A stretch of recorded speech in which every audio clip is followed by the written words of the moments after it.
Have you ever wished you could just bring your imagination to life? Well, today we're diving into a folktale that does exactly that. We're exploring the story of the magic brush of dreams, and it's all about the incredible power of art. I mean, really think about that. It's a huge question, right? If your art could literally physically change the world, what would you create?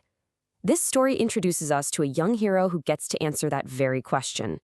So, our story kicks off with a magical gift. But you know how it is in all the great old stories? This kind of present always comes with a catch. In this case, it's one single, crucial rule that's going to shape everything that happens next. Let's meet our main character. This is Gopi. She's a young girl whose art is as simple as it is beautiful. She just uses a twig and the sand to draw these amazing pictures that, disappear as soon as the wind blows. But her passion for it, it's totally undeniable.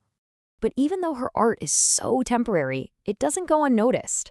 There's a mysterious old man watching her, and he sees more than just a talented kid. He sees a pure and generous heart. So he approaches her and gives her a gift that will change her world forever. It's not just any old paintbrush, it's a magic paintbrush, one that can turn whatever she imagines into reality. And here it is. Here's the one condition. He gives her a single rule to go with this incredible new power. This brush isn't for fame. It's not for fortune. It is a tool to serve people in need. Okay, so she's got a magic brush in her hand and a very important rule to follow. So what's the first thing Gopi does? Let's see this incredible gift in action. So her family sends her to find some food, but she comes back empty-handed. But instead of just despairing, she picks up her new brush.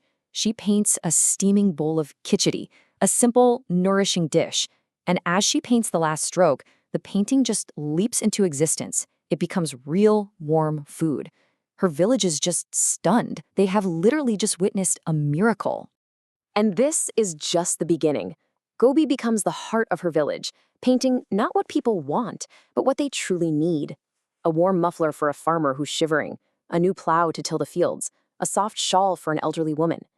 Every creation is this small, selfless act of kindness. But come on, a power this amazing, it rarely stays a secret, right?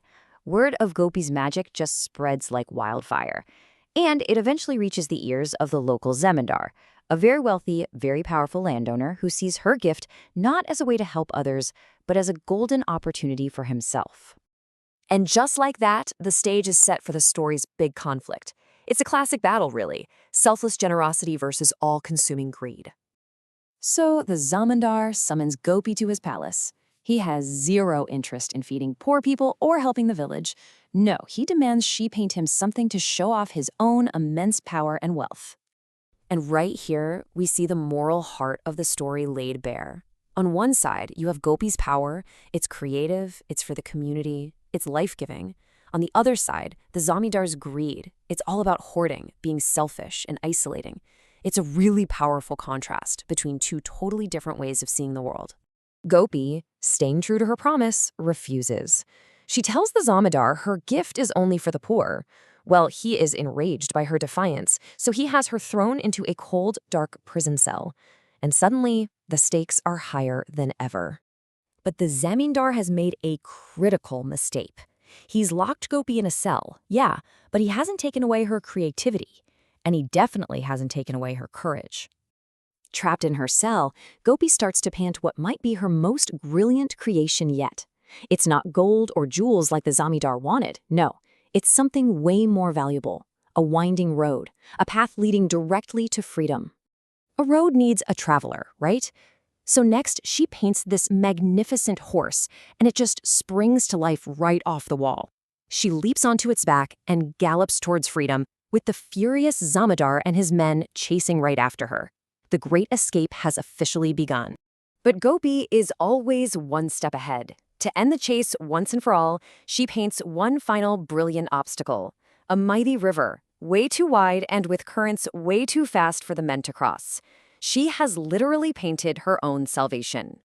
So Gopi escapes, but this story isn't just about a thrilling chase. It's a really rich fable with some deep-seated meanings. So let's peel back the layers and look at the story's true colors.